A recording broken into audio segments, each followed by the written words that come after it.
안녕하십니까, 정인태입니다. 저출산, 자력, 탈출 불가, 이민 국가화. 한국 상황이 지금 이렇게 돌아가고 있는 거죠. 네, 초저출산, 자력 탈출 어려운 한국, 고급둔의 이민으로 모셔야 된다. 파이낸셜 뉴스에서 이렇게 전하고 있고요. 네, 어린이집 1만 곳이 문 닫았다라는 것입니다. 초저출산 여파에 줄폐업이 일어나고 있다라는 것입니다. 최근 3년 동안 매년 2,000개 이상의 어린이집이 줄어들고 있고요. 읍면동 단위 어린이집 미설치 지역 증가 추세다. 네, 그러니까 이 읍면동에는 어린이집이 거의 없어져 버리는 거죠. 네, 그렇기 때문에 이 지방 소멸이 더 가속화될 수밖에 없는 그러한 상황으로 가고 있고요. 외국인 가사도우미를 검토한다. 저출산 해소 여부. 이 물음표. 저출산 해소에 무슨 외국인 가사도우미가 저출산 문제가 해결이 되겠습니까? 네, 이거는 해결될 수 있는 부분이 아니다. 저는 그렇게 보고 있어요. 그런데 이 외국인 가사도우미에 대한 최저임금 제도는 폐지해야 된다.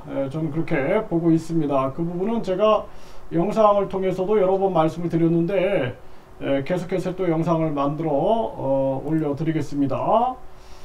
네, 인구 소멸 지자체들 외국인 이민 꺼냈다라는 거죠. 세계일보가 전하고 있고요. 228개 시군 중에 59개 사라질 판이고요. 외국인 전담부서 설치 정책 발굴을 하고 있고요. 소멸 위기 지자체들은 외국인 유치 경쟁을 하고 있다는 것입니다. 경기도는 생계비 등 명목 최대 100만 원을 지원하고 내 외국인 소통 프로그램 실시, 편견 해소를 위해 노력하고 있고, 충북도 67억 원을 투입해서 등록 외국인 6만 명을 추진하고 있다는 것입니다. 광주는 고려인 마을 성공적인 정착 사례 꼽히고 있고, 28개 시군구는 지역 특화형 비자 사업 시행도 하고 있고요.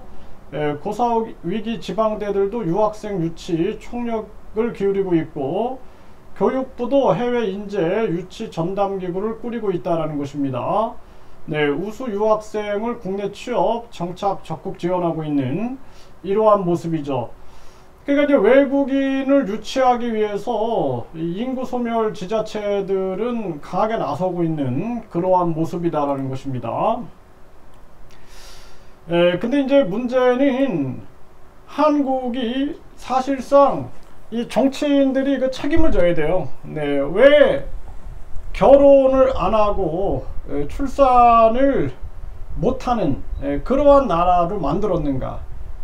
가장 큰 것은 저는 학벌주의를 조성했다라는 겁니다. 그리고 1류대, 2류대, 3류대, 지방대 해서 또 해외 명문대, 해외 대학들 해서 학벌 신분 계급주의를 만든 거, 이것이 이제 지방 소멸의 근원이었고 국민들이 살 수가 없는 거예요. 저도 자녀를 2명을 성인까지 키워보니까 다시 돌아가라면 못 돌아갑니다, 진짜로. 이 뭐 아이가 태어나자마자 병원에 가서 계속 많은 돈들이 들어가게 되고, 아기들 용품은 또 이렇게 비싸죠. 네, 그리고 맞벌이를 해야 되기 때문에 그렇기 때문에 뭐 아기들이 조금만 크면은 놀이방부터 맡기는 거예요. 놀이방, 어린이집, 또 유치원, 초등학교 하면은 또 이제 사교육이 시작됩니다. 사교육 해가지고 또 중학교, 고등학교 완전 입시지옥, 이런 입시지옥들, 또 대학 가서도 결국에는 유아기 때부터 이 성인이 되면서까지 뭔가 인성교육이라든지 또는 심오한 자신에 대한 탐구 이런 게 아니라 오직 그냥 1류대, 2류대, 3류대, 지방대에 맞춰진 시스템, 이 잘못된 교육제도, 이 속에서 많은 부모들이 사교육비 지출과 더불어서 불행한 거예요. 아이도 불행하고 부모도 불행하고 다 빨리고 있는 거죠. 뒤에서는 이 빨아먹는 세력들이 존재하고 있는 거죠.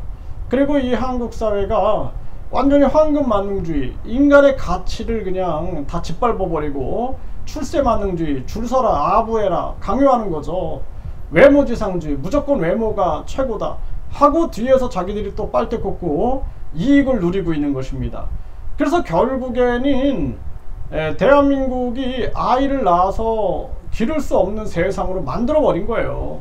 정치꾼들은 자기들 기득권을 쥐기 위해서 선거보조금, 그리고 정당보조금, 또 선거보조금 등을 통해서 계속 기득권을 쥐고 있고 국민들을 괴롭히고 있는 거죠. 못살게 굴고 있는 거죠. 지난번도 보십시오. 전염병 3년 동안 얼마나 고통을 받았는데 국민들을 못살게 굴고, 또 급격한 금리 인상으로 또 못살게 굴고, 전쟁 위기로 또 못살게 굴고, 살 수가 없는 거예요, 국민들이. 그래서 우리나라는 완전한 지금 개혁이 일어나지 않으면 안 된다라는 그러한 생각을 하게 되고, 지금 이제 이민 국가화가 되게 되면은 문제는 또 지배층들은 이제 그동안 한국인들이 전라도 경상도 갈등 속에서 고통을 받고, 남녀 갈등에서 또 고통을 받고, 또 기성세대 또 이 젊은 세대들과의 또 갈등 속에서 고통을 받고, 이젠 외국인과 한국인 간의 갈등 속에서 뭐 폭동뿐만 아니라 내전이 일어날 수도 있다. 저는 그렇게 보고 있습니다. 제가 과한 얘기가 아니에요. 미얀마를 보십시오. 이 급격한 다민족화, 여기서 사회 통합이 되지 않으면 내전이 일어납니다. 그래서 한국이 앞으로의 미래가 굉장히 어둡다. 저는 그렇게 생각을 합니다. 제가 이번에 아세안 지역에 출장을 가서 그쪽의 물가가 3년 전과 동일한 상황을 보면서 깜짝 놀랐고, 그들이 탄탄하게 버티고 있는 농업, 그 식량 주권, 그리고 공급망, 이런 식량 공급망이 서민들의 이 먹거리 물가를 철저하게 받쳐주고 있구나 라는 것을 봤고, 그리고 한국은 완전히 비료값 문제, 또 사료값 문제 등으로 농촌이 붕괴되고, 농민들이 붕괴되고, 축산업자들이 붕괴되는 모습, 그리고 자영업자나 서민들이 붕괴되는 모습.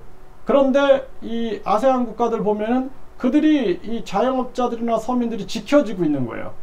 이런 걸 보면서 이 한국을 지배하는 권력자들이 과연 한국인들인가? 저들이 진짜 한국인들인가? 저는 의문이 들 때가 많습니다. 지금 저출산 자력 탈출이 불가하다 해가지고 이민 국가화 시키는데, 저 지배층들이 진짜 한국인들이 맞을까? 저는 그런 의문을 갖게 됩니다.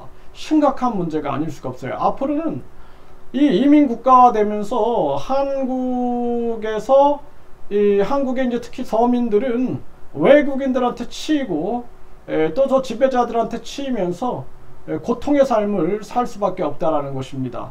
심각한 문제가 아닐 수가 없습니다. 이거 우리 국민들이 더 늦기 전에 빨리 외국인 투표권을 폐지시키고, 그리고 최저임금 제도를 폐지하고 국민권익금 제도를 실시해서 대한민국을 개혁하고 혁명하지 않으면 안 된다. 저는 그렇게 생각을 합니다.